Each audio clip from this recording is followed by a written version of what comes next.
Well, let's speak to a young person who uses social media a lot for his business. Leonardo Puglisi, who is founder of 6 News in Melbourne, joins us. And Leonardo, not to embarrass you, but I believe you're 17, but you've run your business on social media for many years. You also have young journalists who use social media to report for you.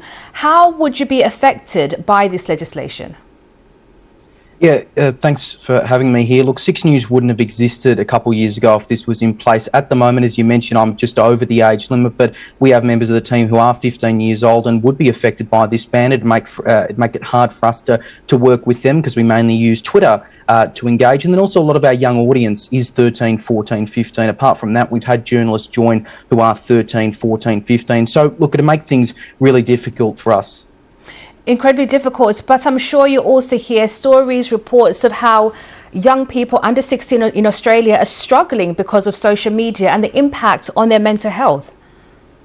Yeah, definitely. I don't think anyone doubts that there can be harm on social media, not just for young people, of course, but for all ages. I think the problem is with this kind of blanket ban, right? There are going to be vulnerable young kids who are going to have their socials taken away. That's kids who might be in remote areas, who might not feel safe at school or at home, might be marginalised, and they use social media as a really safe space to find communities and find friends. All of that will be taken away under this ban. And also, any parents who are happy for their 15-year-old to have an Instagram account, that's not allowed either. There are no parental exemptions under this ban. So, Leonardo, what would be your solution for this problem?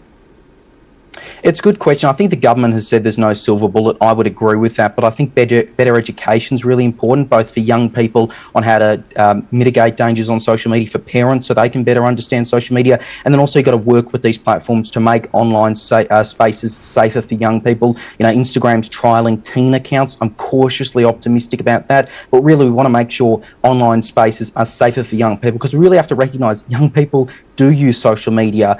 Taking this away supposedly with this ban, look, they're going to get around it, and so we have to make sure these platforms are safe. A blanket ban just won't do that. Briefly, Leonardo, what do you make of the fact that majority of Australians supports this legislation?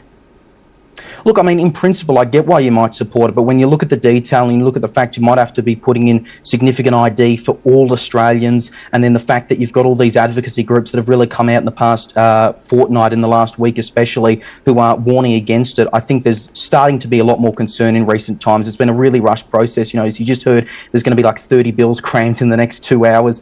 So I think there's concern starting to build, both bipartisan support and bipartisan concern, even amongst the opposition coalition who do formally currently support this ban.